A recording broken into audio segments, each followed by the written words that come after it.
Ngemut apa ya? Mut permen. Oh, iya. Ora ngejak aku le tuku.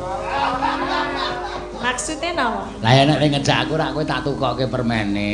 Sing tuku permen aku sing ngemut kowe. Tuku dhewe bae.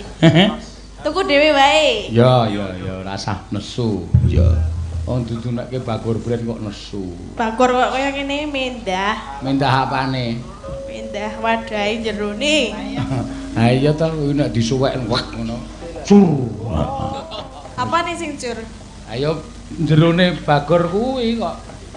Emangnya wadah Bagor Brand iki wadah napa to? Wadah pakan kirek, pakan wedhus, pakan sapi. Apa nganggo brand ngono apa? Lah iya nek brand ki jenenge brand ki nggo pakan apa-apa kok. Iya. Lah sing jenenge ya udu aku. Ya, terus neng YouTube ya kondang. Tatin saiki komentare Tatin